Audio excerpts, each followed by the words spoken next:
അസ്സലാമലൈക്കും, welcome back. ഇന്ന് ഞാൻ വന്നിട്ടുള്ളത് നല്ല ടേസ്റ്റിയായ ഒരു നാടൻ 4 മണി പലഹാരത്തിൻ്റെ റെസിപ്പി ആയിട്ടാണ് കേട്ടോ. അപ്പോൾ നമ്മുടെ വീട്ടിൽ എപ്പോഴും ഉണ്ടാകുന്ന ഇൻഗ്രീഡിയൻസ് മാത്രം മതി എളുപ്പത്തിൽ ഉണ്ടാക്കിയെടുക്കാം. അതിനായിട്ട് ഞാൻ ഇവിടെ പച്ചരി നല്ല കഴുകി വൃത്തിയാക്കി വെച്ചിട്ടുണ്ട്. ഈ ഒരു ഗ്ലാസ്സിൽ 2 ഗ്ലാസ്സാണ് കേട്ടോ ഞാൻ അരി എടുത്തിരിക്കുന്നത്.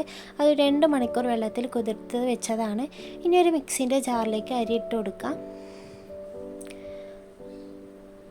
അതിലേക്ക് ഞാനൊരു 8 ചെറിയുള്ളിയും കൂടി ചേർക്കുന്നുണ്ട്. അതുപോലെ തന്നെ ഞാൻ കുറച്ച് തേങ്ങ ചിരകിയത് ഒരു 2 ടേബിൾ സ്പൂണോളം ചേർക്കുന്നുണ്ട്.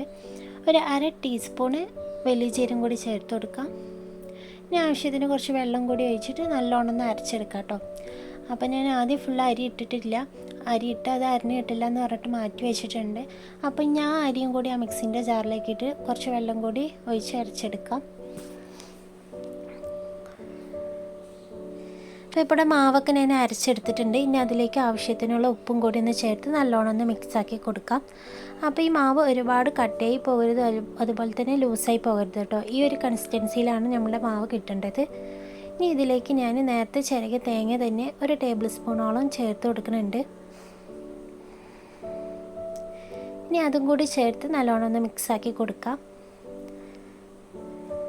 അപ്പം ഞാനിവിടെ ഇത് ഉണ്ടാക്കുന്നത് ഒരു നോൺ സ്റ്റിക്കിൻ്റെ പാത്രത്തിലാണ് കേട്ടോ. നിങ്ങൾക്ക് വേണമെങ്കിൽ സാധാ നോർമൽ നമ്മുടെ അലുമിനിയത്തിൻ്റെ ചീനച്ചട്ടി ഉപയോഗിച്ചാലും മതി.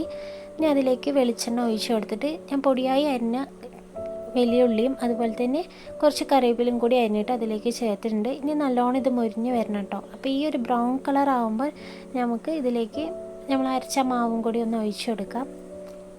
അപ്പോൾ ഈ ഒരു സമയത്ത് നമ്മുടെ ഫ്ലെയിം മീഡിയം ഫ്ലെയിമിലാക്കി കൊടുക്കണം.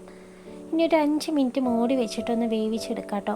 അപ്പോൾ നമ്മൾ പുറം ഭാഗമൊക്കെ നല്ലോണം ഒന്ന് വെന്ത് വരുന്ന ആ ടൈം ആകുമ്പോൾ ഇതൊന്ന് മറിച്ചിടാം. ഇതുപോലെ ഒന്ന് ആയി വരുമ്പോൾ ഇതേപോലെ ഒരു ചട്ടം കൊണ്ട് മറിച്ചിട്ടാൽ മതി. ഇനി ഇപ്പുറത്തെ സൈഡൊന്ന് വെന്ത് വരാൻ ഒരു 5 മിനിറ്റ് ഇതേപോലെ തന്നെ മൂടി വെച്ച് വേവിക്കാം. അപ്പോൾ നമുക്കിത് മൊത്തത്തിൽ ഒരു 10-15 മിനിറ്റ് മതി കേട്ടോ ഇത് റെഡിയായി വരാൻ. ഇനി കുട്ടികളൊക്കെ സ്കൂളിൽ വിട്ട് വരുമ്പോൾ അവർക്കൊക്കെ ഉണ്ടാക്കി കൊടുക്കാൻ നല്ലൊരു ഹെൽത്തും അതുപോലെ തന്നെ നല്ല ടേസ്റ്റി ആയിട്ടൊരു പലഹാരമാണ്. അപ്പോൾ എല്ലാവരും ഒന്ന് ഇത് ട്രൈ ചെയ്ത് നോക്കൂ കേട്ടോ.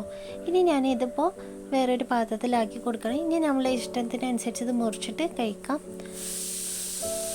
അപ്പോൾ എല്ലാവരും ഈ റെസിപ്പി ഒന്ന് ഉണ്ടാക്കി നോക്കിയിട്ട് ഫീഡ്ബാക്ക് അറിയിക്കണേ. എൻ്റെ ഈ വീഡിയോ ഇഷ്ടമായ ലൈക്ക് ചെയ്യാനും അതുപോലെ തന്നെ പുതുതായി കാണുന്നവർ എൻ്റെ ചാനൽ സബ്സ്ക്രൈബ് ചെയ്യാനും മറക്കരുത്. അടുത്ത വീഡിയോ ആയിട്ട് വീണ്ടും വരാം.